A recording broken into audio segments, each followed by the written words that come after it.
ဒီဇလန်ဟာသူ့ဘဝတစ်လျှောက်လုံးမိဘနှစ်ပါးစလုံးကွယ်လွန်သွားပြီလို့ပြောပြခံခဲ့ရတဲ့ Gumfries လို့ခေါ်တဲ့ကောင်လေးတစ်ယောက်ရဲ့အကြောင်းလေးပဲဖြစ်ပါတယ်။ပထမဆုံးမေကွန်းအဖွားကမင်းရဲ့အမေနဲ့ချစ်သူနှစ်ယောက်စလုံးရေထဲပြုတ်ကျသွားပြီးတယောက်ပဲကယ်လို့ရရင်ဘသူ့ကိုကယ်မလဲ။ကမ္ဘာပေါ်မှာအမေတစ်ယောက်တည်းပဲရှိတာဆိုပြီးယုံကြည်တဲ့အတွက်ဒီလူကသူ့အမေကိုရွေးချယ်ခဲ့ပါတယ်။အဲဒီလူရဲ့အတီးပြုတ်အဖြေကိုရပြီးတဲ့နောက်အဖွားကြီးကအဖြေရနိုင်တဲ့နည်းလမ်းကိုချက်ချင်းညွှန်ပြခဲ့ပါတယ်။တစ်ဖက်မှာတော့လီယိုကဒီလိုမေကွန်းမျိုးကမှန်ကန်တဲ့အဖြေတစ်ခုမဖြစ်နိုင်ဘူးလို့တွေးနေမိပါတယ်လီယိုကိုမေကွန်းရဲ့အဓိပ္ပာယ်အစစ်အမှန်ကိုပြောပြခြင်းပေမဲ့အဖွားကြီးကတားမြစ်ခဲ့ပါတယ်။အဖွားကြီးကဒုတိယအကြိမ်ဆက်မေးခဲ့ပါတယ်။မင်းရဲ့သားနဲ့သမီးနှစ်ယောက်စလုံးပြန်ပေးဆွဲခံရပြီးတယောက်တည်းကိုပဲကယ်လို့ရမယ်လို့ပြောလို့ရှိရင်မင်းလိုလုပ်မလဲလီယိုကဒေါသထွက်ပြီးတုတ်တချောင်းကိုကောက်ယူပြီးဒေါသတွေပောက်ကွဲထွက်လာခဲ့ပါတယ်။ပီကာကအရန်စိုးရိမ်နေပြီးဂွန်ကတော့ပြဿနာထဲမှာပိတ်မိနေခဲ့ပါတယ်။ဒါပေမဲ့အဖွားအိုရဲ့ရေတွက်ချိန်ပြီးဆုံးတော့မယ့်အချိန်မှာလီယိုဟာထိမ့်မထားနိုင်တော့ပဲတုတ်ကိုကောက်ယူပြီးအဖွားအိုကိုရိုက်ချလိုက်ပါတယ်။ကံကောင်းထောက်မစွာပဲပီကာကအချိန်မီဝင်ရောက်ဆွတ်ဖက်ခဲ့ပြီးကပ်ပေးကြီးကိုအောင်မြင်စွာကာကွယ်နိုင်ခဲ့ပါတယ်။ပီကာချူရဲ့ရှင်းပြချက်ပြီးမှလီယိုဟာနောက်ဆုံးတော့စိတ်ငြိမ်သွားခဲ့ပါတယ်။ပြုတ်ဝက်တကားတွေကပထမဆုံးဝန်နေကြေကွေးမှုနဲ့အဆုံးသတ်သွားခဲ့ပါတယ်။ဒါပေမဲ့ဂွန်ကတော့မြေပြင်ပေါ်မှာထိုင်နေပြီးမိကုန်းနဲ့ရုန်းကန်နေစေဖြစ်ပါတယ်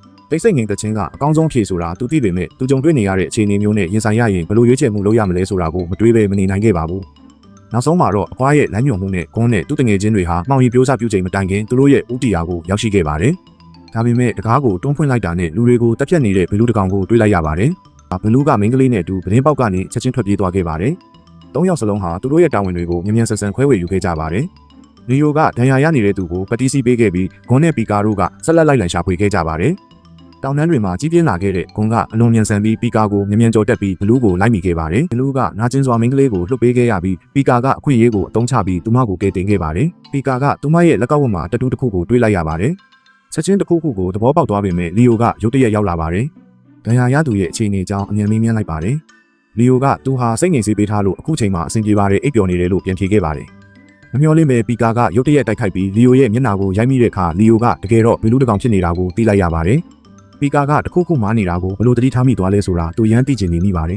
။ပြီးတော့ပီကာကမိန်းကလေးရဲ့လေဘင်းကိုတစ်သားသားနဲ့ထောက်ပြီးမင်းရဲ့နာမည်ကိုသိကျင်တယ်လို့ပြောလိုက်ပါတယ်။တစ်ချိန်တည်းမှာပဲဂွန်ကမိစ္ဆာကိုလိုက်မိသွားပေမဲ့ချက်ချင်းမတိုက်ခိုက်ခဲ့ဘူး။ဒါကိုမြင်တော့မိစ္ဆာကအရင်တိုက်ခိုက်ဖို့ဆုံးဖြတ်လိုက်ပေမဲ့နောက်တစ်စက္ကန့်မှာမိစ္ဆာကတောင်းတင်းသွားပြီးဂွန်ကသူဟာအရင်ကနဲ့မတူတော့ဘူးဆိုတာသဘောပေါက်သွားပါတယ်။ဂွန်ကဘလို့ရှာဖွေတွေ့ရှိခဲ့လဲဆိုတာသူအရန်သိကျင်ခဲ့ပါတယ်။ဂွန်ကငါတို့နှစ်ယောက်ကမတူကြလို့ပဲလို့ပြောလိုက်ပါတယ်။မိစ္ဆာကချက်ချင်းရဲ့ပြီးဂွန်နဲ့တခြားသူတွေစာမေးပွဲအောင်ပြီလို့ကြေညာလိုက်ပါတယ်။ဒါကမူဆိုးစာမေးပွဲရဲ့တစ်စိမ့်တစ်ပိုင်းဖြစ်တယ်ဆိုတာသိလိုက်ရပါတယ်။ပီကာကလျှို့ဝှက်တဲ့လုံစားတွေကိုမလွတ်အောင်တေချာဂယုဆိုင်နိုင်လို့အောင်မြင်သွားပါတယ်။လီယိုကဒဏ်ရာရသူရဲ့နာမည်ကိုဘယ်တော့မှမရှာတွေ့ခဲ့ပေမဲ့ဆရာဝန်ထက်ဒဏ်ရာတွေကိုကုသရာမှာပိုကောင်းတာကြောင့်အောင်မြင်ခဲ့ပါတယ်။ဂွန်အတွက်ကတော့မိစ္ဆာတွေကိုလိုက်ဖမ်းတဲ့အခါသူ့ရဲ့ထူးချွန်တဲ့စွမ်းရည်နဲ့ဘလူးနှစ်ကောင်ကိုတစ်ချက်ကြည့်လိုက်ရုံနဲ့ခွဲခြားသိမြင်နိုင်တဲ့သူတို့ရဲ့လေးလာစူးစမ်းနိုင်စွမ်းဟာအောင်မြင်ဖို့လုံလောက်တဲ့အဆင့်ကိုရောက်ရှိနေပါပြီ။ဒါကြောင့်ဂွန်နဲ့သူ့ရဲ့အဖေနှစ်ယောက်ဟာဒီမူဆိုးစာမေးပွဲမှာပါဝင်ဖို့အရေးချင်းပြည့်မိပြီးတကယ်မူဆိုးစာမေးပွဲကိုစတင်တော့မှာပါ။စာမေးပွဲစစ်ဆေးသူကဥတီယာဒါမှမဟုတ်ရောက်ရှိချိန်ကိုကြိုတင်မဖော်ပြခဲ့တဲ့အတွက်စာမေးပွဲစစ်ဆေးသူကသူတို့ရဲ့နာခံမှုဒါမှမဟုတ်ခံနိုင်ရည်ကိုစမ်းသပ်နေတာလို့တချို့ကထင်ကြေးပေးကြပါတယ်။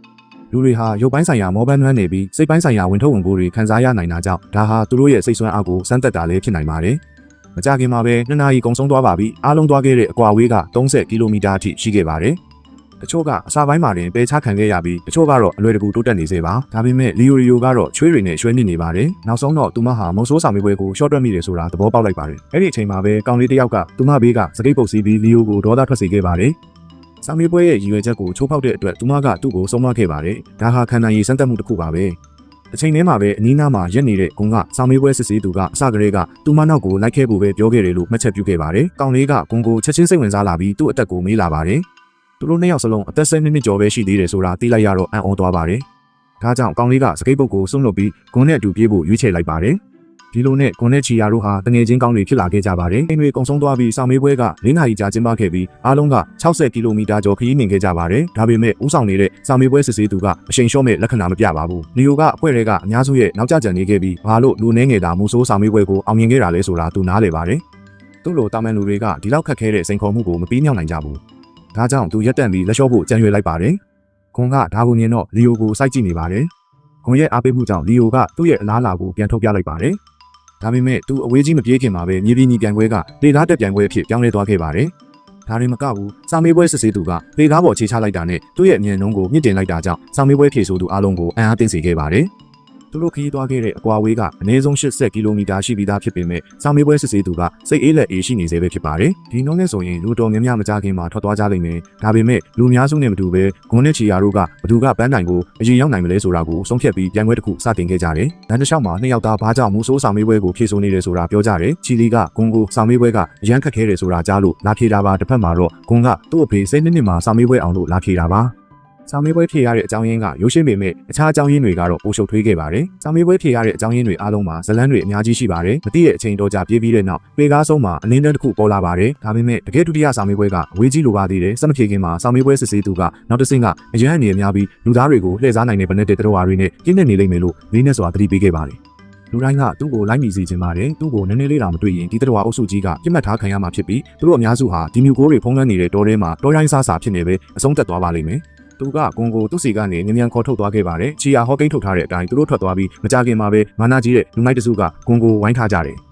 ယ်ချက်ချင်းပဲတမာတဲ့လူတချို့ကဂွန်စီပြေးဝင်လာကြတယ်ဒါပေမဲ့သူတို့ရဲ့ပေါင်းဆက်တိုက်ခိုက်မှုကိုရင်ဆိုင်ရတဲ့အခါဂွန်ကကစားကက်တကက်ပဲတုံးခဲ့တယ်ဖိချက်ကစားပွဲကလုံးဝပြီးသွားပါပြီမြင်ကွင်းတစ်ခုလုံးကိုမြင်တွေ့ခဲ့ရတဲ့လီယိုနဲ့ပီကာတို့နှစ်ယောက်စလုံးအံ့အားသင့်ပြီးဟီဆိုကာကသူတို့ကိုမြင်လိုက်တယ်ဆိုတာလုံးဝမသိလိုက်ကြပါဘူးသူနဲ့သူ့ပြိုင်ဘက်ကြားကခွန်အားကွာခြားချက်ကကောင်းကင်နဲ့မြေကြီးလိုပါပဲဆိုတာသူသိတာကြောင့်လီယိုနဲ့ခွဲထွက်ပြီးတိုက်ပွဲဝင်ကိုချက်ချင်းကြောက်လန့်နေခဲ့ပါတယ်အကူမြင်တော့ဟီဆိုကအနှဲငယ်ပြုံးလိုက်ပါတယ်ဘာလို့လဲဆိုတော့ဒါကထက်မြက်တဲ့သူတယောက်လှုပ်တဲ့ဆုံးဖြတ်ချက်ဖြစ်လို့ပါဘာပဲဖြစ်ဖြစ်ဘာမှမတိုက်ခိုက်ပဲထွက်ပြေးတာကမမှန်ဘူးဆိုပြီးသူ့ရဲ့တောင်ဝေးကိုမြောက်ပြီးဟီဆိုကာကိုတိုက်ခိုက်တဲ့အခါသူ့ရဲ့ယောက်ျားပီတဲ့ပုံစံကကျဲလောင်တဲ့ဟင်းဟောက်တန်မှာထင်ရှားခဲ့ပါတယ်။ဒါပေမဲ့ဟီဆိုကအလုံးလေးမြန်စွာတုံ့ပြန်ခဲ့ပြီးတိုက်ခိုက်မှုကိုဘေးရှောင်ပြီးလီယိုရဲ့ခြေသေးတွေကိုလှမ်းယူခဲ့ပါတယ်။ဒီရေးကြီးတဲ့အချိန်မှာပဲပန်းရောင်ငါးများစိတ်တစ်ခုရုတ်တရက်ပေါ်လာပြီးဟီဆိုရဲ့တိုက်ခိုက်မှုကိုထိမှန်ပြီးအနောက်ရှက်ဖြစ်စေကလီယိုကိုအောင်မြင်စွာကယ်နိုင်ခဲ့ပါတယ်။ဟောဟဲနေတဲ့ဂျက်စီကိုကြည့်ရင်ဟီဆိုကသူ့ကိုချီးကျူးနေခဲ့ပါတယ်ပြီးတော့လီယိုကကွန်ထန်တို့ဖြည်းဖြည်းချင်းရှောက်သွားခဲ့ပါတယ်ဒါကိုမြင်တဲ့အခါလီယိုကတွန်းဆုတ်မနေပဲသူ့ရဲ့တစ်သားတို့ကိုထပ်မံမြောက်ကဟီဆိုကာရဲ့ယူကန်ကြောင့်မိမျောသွားခဲ့ပါတယ်။ဒီအခွင့်ကောင်းယူပြီးဂွန်ကလည်းပြန်တိုက်ခိုက်ခဲ့ပေမဲ့သူ့ရဲ့ငါးမြတန်ကမဘလိုပဲလွဲဟီဆိုကိုစပင်တမြင်မြပဲမထိနိုင်ဖြစ်ခဲ့ပါတယ်။တစ်ဖက်မှာဟီဆိုကဂွန်ကိုအယုတ်တရုတ်ကဲ့သို့သဘောထားပြီးသူ့ကိုပျော်ရွှင်စေရန်သာအသုံးပြုခဲ့ပါတယ်။အခြေအနေအလွန်ဆိုးရွားနေတာကိုမြင်တဲ့အခါဂွန်ကချက်ချင်းပင်အကြံတစ်ခုရသွားပြီးငါးမြတန်ကိုအားကုန်ဝေရန်လိုက်ပါတယ်။ညံနှုံးကြောင့်ဟီဆိုရှေ့မှာဖုံများဖုံးလွှမ်းသွားပြီးဟီဆိုကသတိလစ်နေတဲ့အချိန်ကိုအခွင့်ကောင်းယူပြီးနောက်မှခိုးဝင်တိုက်ခိုက်လိုက်ပါတယ်။ဒါပေမဲ့ဟီဆိုရဲ့တုံ့ပြန်မှုညံနှုံးမှာမမျော်လင့်ပဲညံဆန်လွန်းတာကြောင့်တစ်ချက်သေးနဲ့ဂွန်ရဲ့လေဘင်းကိုဆွဲလိုက်မိပါတယ်။ဟီဆိုရဲ့လက်ထဲမှာကြီးမားတဲ့ခွန်အားကိုခန်းစားမိပြီးဂွန်ဟာချက်ချင်းပင်ရုန်းကန်လိုက်ရပြီးဟီဆိုနဲ့မရှင်းနိုင်ပဲအသက်ရှူကျက်လာခဲ့ပါတယ်။အဲ့ဒီအချိန်မှာဟီဆိုကာကတခုခုကိုတတိယသွားပုံရပြီးစိတ်သက်သာရသွားကဂွန်ကိုလွှတ်ပေးလိုက်ပါတယ်။ဟီဆိုကလီယိုကိုခေါ်ဆောင်သွားတဲ့အခါခန်းစားချက်မဲ့တဲ့ဂွန်ကဒူးထောက်ပြီးအံ့အားသင့်တကြီးစိုက်ကြည့်နေခဲ့ပါတယ်။ဒီလိုနဲ့ဟီဆိုကဂွန်ကိုဘာမှမလုပ်ပဲဖြည်းဖြည်းချင်းပုံတံကလုံးဝပြောက်ကွယ်သွားခဲ့ပြီးသူ့မျက်နှာမှာဝက်ချန်လောက်ရှိတဲ့ချွေးဆက်လေးတွေပေါ်လာခဲ့ပါတယ်။ဒီလိုနဲ့ဂွန်ကနောက်ဆုံးတော့အသက်ရှူဝအောင်ရှူခဲ့ပြီးစိတ်သက်သာရသွားခဲ့ပါတယ်။လီယိုကဘေးကင်းနေဆိုတာသိလိုက်ရတဲ့အခါဂွန်နဲ့အတူပန်းတိုင်စီကိုချက်ချင်းပြန်ပြေးသွားခဲ့ကြပါတယ်။လမ်းတစ်လျှောက်မှာဂွန်ကဟီဆိုရဲ့ခွန်အားကြီးမားတဲ့အကြောင်းသူကဘာကိုဆိုလိုမှန်းသိချင်နေခဲ့ပါတယ်။ဟီဆိုရှိမှဘာမှမလုပ်ခဲ့သလိုလီယိုလည်းရှုံးနေသွားခဲ့ပါတယ်။သူတို့ကိုအဲ့ဒီကိုပို့ဆောင်ခဲ့ပေမဲ့ဟီဆိုကဘာလို့အရေးချင်းဖြစ်မိလဲလို့ပြောတာလဲဆိုတာအံ့အားသင့်နေခဲ့ပါတယ်။ပီကာကအထူးစွမ်းရည်ရှိတဲ့လူတွေကအလားတူစွမ်းရည်ရှိတဲ့တခြားသူတွေကိုအမြဲရှာဖွေနေပုံလို့ထင်ခဲ့ပါတယ်။သူဟာအသက်12နှစ်ရွယ်မှာလုတ်ကြံတက်ဖြတ်မှုနည်းစနစ်လုတ်ကြံတက်ဖြတ်မှုကိုအပြည့်အဝကျွမ်းကျင်အောင်လုပ်နိုင်ခဲ့တဲ့အတွက်အရေးချင်းရှိဆုံးလူငယ်လုတ်ကြံတက်ဖြတ်သူအဖြစ်လူသိများခဲ့ပါတယ်။ဒါကခြေတံတွေရဲ့ပေါ်ပါမှုနဲ့ပြိုင်ဘက်ကိုရှုပ်ထွေးစေဖို့မရေမတွက်နိုင်တဲ့လှည့်စားမှုတွေဖန်တီးတဲ့လုတ်ကြံတက်ဖြတ်မှုနည်းစနစ်တစ်ခုပါ။တာမန်လုတ်ကြံတက်ဖြတ်သူတွေဟာဒီကျွမ်းကျင်မှုကိုကျွမ်းကျင်ဖို့အနည်းဆုံး9နှစ်ကနေ10နှစ်အထိစနစ်တကျလေ့ကျင့်မှုလိုအပ်တယ်ဆိုတာမင်းသိတဲ့နေဒါပေမဲ့ချီယာကဒီနှစ်မှာအသက်10နှစ်ပဲရှိပါသေးတယ်။သူဟာဒီလုတ်ကြံတက်ဖြတ်နည်းကိုပြီးပြည့်စုံအောင်ကျွမ်းကျင်ပြီးသားပါ။ကမ္ဘာအပြင်းထန်ဆုံးမှုဆိုးလို့လူသိများတဲ့နီယိုးဆိုသူတော်မှနေရွယ်တဲ့မျိုးဆက်ဟာတကယ်ကိုကြောက်စရာကောင်းတယ်ဆိုတာဝန်ခံရပါတယ်။သူတို့နှစ်ယောက်ဒီမှာတိုက်ခိုက်နိုင်ခဲ့တာကနီယိုးကကွန်နဲ့ချီယာကိုအခြေအနေတစ်ခုအလိပေးထားလို့ဖြစ်ပါတယ်။အာကာသယင်ကဥတီယာကိုမရောက်ခင်နီယိုးရဲ့လက်ထဲကဘောလုံးကိုထိနိုင်ရင်ချက်ချင်းပဲမိုးဆိုးရာလူကိုရလိမ့်မယ်။ဒါပေမဲ့ဥက္ကဋ္ဌနီယိုးကတော့တွန်းလှန်နိုင်တဲ့သူမဟုတ်ပါဘူး။သူအသက်ကြီးလာပေမဲ့သူ့ရဲ့လှုပ်ရှားမှုတွေကအလွန်အမီလျင်မြန်နေသေးပဲဖြစ်ပါတယ်။ဂွန်တောင်သူ့ရဲ့ကျွမ်းကျင်မှုအလုံးကိုအသုံးပြုပြီးနီယိုးရဲ့ခေါင်းပေါ်ကသပင်တမြင်ကိုတောင်မထိနိုင်ခဲ့ပါဘူး။ဂွန်ကိုတိုင်းကဒီလူဟာအသက်တရာအရွယ်လူတယောက်ဟုတ်မဟုတ်ကိုတောင်တန်တရားဝင်လာခဲ့ပါတယ်။သူ့ကိုအထင်သေးနေကြတယ်ဆိုတာသဘောပေါက်ပြီးဂွန်ကချက်ချင်းပဲရှော့တိုက်တုံးပြီးနီယိုရဲ့ခန္ဓာကိုယ်အောက်ပိုင်းကိုကာထူးကန်လိုက်ပါတယ်။တာမန်လူတယောက်ကသူ့ကိုကန်ရင်သူ့ခြေထောက်ကျိုးသွားလောက်ပြီးဖြစ်လို့နီယိုဟာတဖန်ပြန်လေလေးစားမှုတွေနဲ့ပြည့်ညက်နေခဲ့ပါတယ်။ဒါပေမဲ့တန်မဏိပြားကိုကန်မိတယ်လို့ခံစားနေရပြီးနာကျင်စွာခြေထောက်ကိုစုပ်ကင်ထားခဲ့ပါတယ်။ဂွန်ဟာချက်ချင်းပဲဗတ်ပြောင်းဖို့စတင်လှုပ်ဆောင်ခဲ့ပါတယ်။နှွေးထွေးမှုတစ်ခုပြီးနောက်သူဟာပောက်ကွဲအားနဲ့လေထဲကိုခုန်တက်သွားခဲ့ပေမဲ့နီယိုရဲ့အမြင်မှာတော့ဒါဟာအလွန်နှေးကွေးနေသေးပဲဖြစ်ပါတယ်။ဒါပေမဲ့နီယိုအားသိစရာကောင်းတာကဂွန်ဟာသူ့ရဲ့စွမ်းအားကိုကောင်းကောင်းမထိန်းချုပ်နိုင်ပေမဲ့အပေါ်ကနေတိုက်ခိုက်ဖို့ရည်ရွယ်ထားခဲ့တာပါ။ ဒီလိုနဲ့သူဟာမျက်နှာချက်ကိုပြုတ်ကျသွားခဲ့ပါတယ်ဒါပေမဲ့ဒီဆွဲဆောင်ရတိုက်ခိုက်မှုပုံစံကြောင့်ကွန်ဟာသူထင်တယ်လို့ရိုးရှင်းတဲ့သူမဟုတ်ဘူးဆိုတာကိုနီယိုသဘောပေါက်သွားခဲ့ပါတယ်ဒါကြောင့်သူတို့နှစ်ယောက်လေ့ကျင့်ရှင်ပြိုင်မှုဟာ3နာရီကြာခဲ့ပါတယ်ဒီအချိန်တော့အတွင်းမှာကွန်နဲ့ချီယာနှစ်ယောက်စလုံးဟာစာအုပ်ထဲကလက်ကွက်တိုင်းကိုအသုံးပြုခဲ့ကြပြီးသူတို့ပူးပေါင်းကစ조사ရုံးကန်နေပေမဲ့နီယိုရဲ့လက်ထဲကဘောလုံးကိုမထိနိုင်ခဲ့ပါဘူးတစ်ဖက်မှာနီယိုကအသက်ရှူခြင်းကိုပင်မရက်တန့်ပဲကစားနေတဲ့အမှုအရာကိုလုံးဝလက်ခံထားပါတယ်အချိန်ကြာလာတာနဲ့ဦးပေါင်းချင်းတိုက်ခိုက်ခြင်းဟာအလုံးမဖြစ်နိုင်ကြောင်းကွန်ကသိရှိနားလည်သွားခဲ့ပါတယ်ဒါနဲ့သူ့ခေါင်းထဲကိုအကြံတစ်တစ်ခုနဲ့ပုံစံကိုပြောင်းလဲလိုက်ပေမဲ့အားကောင်းတဲ့တွန်းအားနဲ့သူ့အမြောက်ဘောလုံးကိုပြစ်ထွက်သွားခဲ့ပါတယ်နီယိုကအသင်းဖြစ်နေပေမဲ့အန်အားသိစရာကောင်းတာကကွန်ကသူ့ဖက်နှက်ကိုမှန်ပေါ်ကနေကန်ထုတ်လိုက်ပါတယ်ချီယာကအခွင့်အရေးကိုအသုံးချပြီးနီတေရိုကိုခိုးထုတ်လိုက်ပါတယ်ဒါပေမဲ့မမျှော်လင့်ပဲနီယိုရဲ့မျက်လုံးတွေပြူးကျဲသွားပြီးမယုံနိုင်လောက်အောင်မျက်လုံးနဲ့ရှေ့ကိုပြေးဝင်သွားပြီးသူတို့မထိတင်မှာပဲဘောလုံးကိုခိုးယူသွားခဲ့ပါတယ်။ဂွန်ရဲ့ပောက်ပွဲအားကအမြောက်ဘောလုံးလို့ဆိုရင်နီယိုရဲ့ပောက်ပွဲအားကနျူကလ িয়ার ဘုံးလိုပြင်းထန်နေပါတယ်။သူ့ရဲ့ကန်ချက်တွေကြောင့်မြေပြင်အောင်အငွေ့ပြန်သွားခဲ့ပါတယ်။ဂွန်ရဲ့မြင်ကွင်းကိုမြင်တော့မျက်လုံးတွေတောက်ပလာပြီးချီယာကစိတ်နှောက်ယှက်ဖြစ်နေပုံရပြီးသူလက်လျှော့လိုက်ပြီးလို့ဓာတ်ရိုက်ပြောလိုက်ပါတယ်။ဂွန်ကဇဝေဇဝါဖြစ်ပြီးချီယာကိုဘာလို့လက်လျှော့နေတာလဲလို့မေးဖို့အချိန်မရှိသေးဘူးလို့ပြောလိုက်ပါတယ်။ချီယာကတင်းငင်စွာရှင်းပြခဲ့ပါတယ်။လက်တစ်ဖက်နဲ့ခြေထောက်တစ်ဖက်နာလုံးနေတာကြောင့်သူတို့အနိုင်ရဖို့ခွင့်လန်းနေပါသွားခဲ့ပါတယ်။ဒီလိုနဲ့နီတေရိုကသူတို့ကိုနောက်ထပ်တစ်နစ်ပေးရင်တော့ဘောလုံးမရနိုင်သေးဘူးလို့စနောက်ခဲ့ပါတယ်။ဒါပေမဲ့ဂွန်ကလက်မလျှော့ပဲချီယာရဲ့အကြံဉာဏ်ကိုလုံးဝလစ်လူရှုပြီးဘောလုံးမရရင်တော့မိုးလေးနဲ့အထိနီယိုနဲ့ဆက်ကစားဖို့ရည်ရွယ်ထားပါတယ်။ဒီလိုနဲ့ချီယာထွက်သွားပြီးနောက်ဂွန်နဲ့နီယိုရဲ့ပွဲစဉ်ကိုပြန်စခဲ့ပါတယ်။ပွဲတစ်လျှောက်လုံးမှာဂွန်ကနာရီပေါင်းများစွာအပြင်းထန်လေ့ကျင့်ခန်းလုပ်နေပေမဲ့အန်ဒီယေကိုသတိမထားမိသလိုသူ့ရဲ့အမြင်နှုံးကလည်းပုံမြန်နေတာကိုနီယိုဟာအံ့အားသင့်သွားခဲ့ပါတယ်။ဂွန်ကသူ့ရဲ့ဝမ်ဘိုက်ကိုထိမှန်ရင်ကောင်းလေးရဲ့ခေါင်းကတဲတဲချိန်မောသွားမယ်ဆိုတာနီယိုသိနေခဲ့ပါတယ်။ဒါကြောင့်တခုံပြီးရှောင်းတိန်လိုက်တော့ဂွန်ကပျော်ပြောင်းတဲ့နေရန်ကိုဝင်တိုက်မိသွားပါတယ်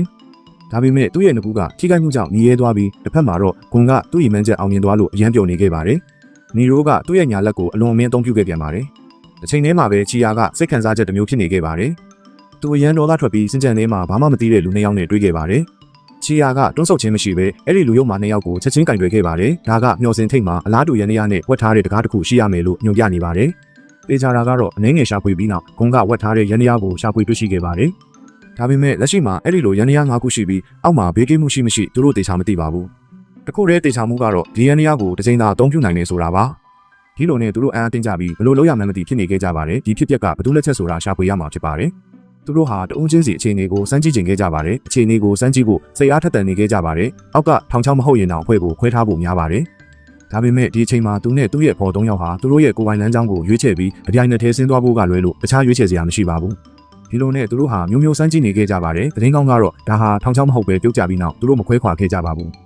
သတင်းဆိုးကတော့သူတို့9ယောက်ပြင်လူသက်သမားလို့လူသိများတဲ့မတ်စတာတစ်ယောက်လည်းရှိပါသေးတယ်။မြို့ဝက်ခန်းတွေကဖော်ပြချက်အရအခုကစပြီးသူတို့ဘန်းနိုင်ကိုရောက်တဲ့အထိသူတို့9ယောက်စလုံးဟာသူတို့အုပ်ချုပ်မှုကိုနိုင်နာရမှာဖြစ်ပါတယ်။စီးမင်းတွေကို9ယောက်မဲပေးဖို့အသုံးပြုခဲ့ပါတယ်။စီးမင်းတွေကိုနားလည်ပြီးတဲ့နောက်9ယောက်ဟာပလက်ဖောင်းတစ်ခုကိုမြ мян ဆန်ဆန်ရောက်ရှိသွားခဲ့ပါတယ်။ပလက်ဖောင်းရဲ့တစ်ဖက်ချမ်းမှာဝစ်စုံဝစ်ထားတဲ့အကျဉ်းသား9ယောက်ရက်နေပါတယ်။သူတို့ဟာမုံဆိုးဆောင်မေးပွဲမှာဆောင်မေးပွဲစစ်ဆေးသူတွေအဖြစ်ဆောင်ရွက်ပြီးဂွန်းနဲ့သူ့တငယ်ချင်းတွေနဲ့တူးချင်းရှင်ပြိုင်ရမှာပါ။စီးမင်းတွေကရိုးရှင်းပါတယ်။တယောက်ကိုအလျှော့ပေးခိုင်းနိုင်တဲ့သူကိုအနိုင်ရသူအဖြစ်သတ်မှတ်ပါတယ်။ဂွန်းနဲ့သူ့တငယ်ချင်းတွေအောင်ပွဲ3ချိန်ရရင်ဒီနေရာကိုဖျက်ဆီးသွားနိုင်ပါတယ်။အကျဉ်းသားတွေမှာလည်းစိုးလက်တစ်ခုရှိပါတယ်။ဂွန်နဲ့သူ့တငယ်ချင်းတွေကိုတနာရီလောက်ရွှေ့ဆိုင်နိုင်ရင်သူတို့ရဲ့ထောင်ဒဏ်တစ်နှစ်လျှော့ပေးမှာပါ။တနည်းအားဖြင့်ဒီအကျဉ်းသားတွေအတွက်အနိုင်ရတာရှုံးတာကအရေးမကြီးပါဘူး။ဂွန်နဲ့သူ့တငယ်ချင်းတွေတက်ဖို့82နာရီရှိပြီးဒီမှာအချိန်ကုန်နိုင်ရင်သူတို့ရဲ့ထောင်ဒဏ်82နှစ်လျှော့ပေးမှာပါပြီးတော့ဘသူကိုပူးစွာဆေးလို့ရမည်ကိုသူတို့မသိခဲ့ကြပါ။အဲ့ဒီချိန်မစ္စတာဒုံဘာဟာစေတနာဝန်ထမ်းအဖြစ်ပါဝင်ခဲ့ပါတယ်။ပြိုင်ပွဲဝင်များကိုဆုံးဖြတ်ပြီးတာနဲ့အကျဉ်းသားများကပြိုင်ပွဲရဲ့စီးနင်းများကိုကြီးညာခဲ့ပါတယ်။ပြိုင်ပွဲကလပ်နဲ့ချတဲ့အထိဒါမှမဟုတ်သေဆုံးတဲ့အထိအသက်ရှင်တန်ရေးဒါမှမဟုတ်သေရေးတိုက်ပွဲဖြစ်ပါတယ်။ဒီစကားကိုကြားတဲ့အခါဒုံဘာဟာချက်ချင်းပင်ကြီးမားတဲ့အရှိန်အဝါကိုထုတ်လုပ်လိုက်ပါတယ်လူတိုင်းကစိတ်လှုပ်ရှားပွဲတိုက်ပွဲကိုမျှော်လင့်ထားပေမဲ့မမျှော်လင့်ပဲဓာပြများတိုက်ခိုက်တာနဲ့ဒုံဘာရဲ့အရှိန်အဝါပျောက်ကွယ်သွားပြီးသူဟာလက်မြောက်ပြီးမြေပြင်ပေါ်ဒူးထောက်ကလက်နက်ချခဲ့ပါတယ်။သူနဲ့အခြားသူများကအံ့အားသင့်သွားကြပါတယ်။ပထမပွဲစဉ်ကဒီလိုနည်းနဲ့ရှုံးနိမ့်ခဲ့ပါတယ်ဒုံဘာပြန်လာတဲ့အခါလီယိုကချက်ချင်းဒေါသထွက်သွားခဲ့ပါတယ်။ပန်မာကိုဘာကြောင့်လူသက်သမားလို့ခေါ်ဖို့နောက်ဆုံးတော့သူနားလေခဲ့ပါတယ်။မုံဆိုးစာမေးပွဲမှာပါဝင်ရခြင်းရဲ့ရည်ရွယ်ချက်မှာမုံဆိုးဖြစ်လာရင်မဟုတ်ပဲထူးချွန်တဲ့သူတစ်ယောက်ဖြစ်ဖို့ရည်ရွယ်ခဲ့ပါတယ်။ဒီလိုအောင်မြင်မှုရရှိရင်အကြီးမားဆုံးပျော်ရွှင်မှုကိုရရှိမှာဖြစ်ပါတယ်။ဖျက်ပထမပွဲစဉ်မှာသူရှုံးနိမ့်ခဲ့ပေမဲ့ချီယာကသူထက်အတော်လေးကောင်းမွန်တယ်လို့ခံစားခဲ့ရပါတယ်။နောက်ဆုံးကျတော့တမ်မာဟာအလင်းအမြန်လက်နက်ချခဲ့ပြီးအချိန်မဖြုံးတိခဲ့ပါ။ဒါပြင်သူရှိကလူဟာကျေးစားစစ်သားတစ်ယောက်ဖြစ်နိုင်ကြောင်းတစ်ချက်ကြည့်လိုက်ရုံနဲ့သိနိုင်ပါတယ်။တိုက်ပွဲစတင်လိုက်တာနဲ့တွန်ဘာရဲ့လေဘင်းဟာနေရာမှာတင်ကြေမွသွားပြီးလက်နက်ချဆိုတဲ့စကားလုံးကိုတောင်ပြောနိုင်မှာမဟုတ်ပါဘူး။ဖျောင်းနိုင်တဲ့တိုင်ဟာတစ်ခုကရှေ့ပြီးတစ်ခုကတိုးတယ်ဆိုလိုတာကတပြိုင်နက်တည်းမီထုံးရင်ဘယ်ဖျောင်းနိုင်ကပိုကြထုံးပါလေပုံမှန်ဆိုရှေ့တဲ့ဖျောင်းနိုင်ဖြစ်လိမ့်မယ်ဒါပေမဲ့ရှေ့တဲ့ဖျောင်းနိုင်ကပြုတ်ပြင်းမုန်းမှန်ခံထားရနိုင်ပါတယ်ဒါပေမဲ့နောက်ထပ်ဖြစ်နိုင်ခြေတစ်ခုရှိပါသေးတယ်ကျင်းသားတွေကဒီစိတ်ပညာကိုအသုံးချနေတာဖြစ်နိုင်တယ်ဒါမှမဟုတ်ပြောင်းပြန်နေဆိုတိုးတဲ့ဖျောင်းနိုင်ကပြုတ်ပြင်းမုန်းမှန်ခံထားရတာလည်းဖြစ်နိုင်ပါတယ် ဒါကိုစဉ်းစားရင်ရိုးရှင်းတဲ့သူကခဏလောက်တွန်းဆုံနေခဲ့ပြီးရှေးတဲ့ဖျောင်းနိုင်ကိုရွေးချယ်ပြီးအကျဉ်းသားနဲ့အတူသူ့ရဲ့ဖျောင်းနိုင်ကိုမိညီလိုက်ပါတယ်ဒီအချိန်မှာသတိမထားရင်ဖျောင်းနိုင်ကနေတိုက်ပြီးငင်းသွားမှာမို့သူတို့ဘာမှမလိုရဲကြဘူးအရာအလုံးအဆင်ပြေတယ်လို့သူတို့ထင်ခဲ့ကြပေမဲ့ရုတ်တရက်မမျှော်လင့်ထားတဲ့တစ်ခုခုဖြစ်ပျက်ခဲ့ပါတယ်သူ့ရဲ့လက်ထဲကဖျောင်းနိုင်မိတော့ကရုတ်တရက်ပောက်ကွဲသွားပါတယ်ရှေးတဲ့ဖျောင်းနိုင်ကိုပြုပြင်မုံမှန်ထားခဲ့တာအမှန်ပဲလက်ရှိနီးရှန်နေဆိုရင်ရှောင်းကျဲရဲ့ဖျောင်းနိုင်ကမကြခင်မှာလောင်ကျွမ်းသွားတော့မှာပါအကျဉ်းသားကချက်ချင်းရေလိုက်ပါတယ်ပြန်ခွဲမစခင်မှာသူကဖျောင်းနိုင်လေးတိုင်းပြင်ဆင်ထားပြီးဖြစ်ပြီးနှစ်တိုင်ကိုတော့ခိုးဝက်အသုံးပြုထားပါတယ်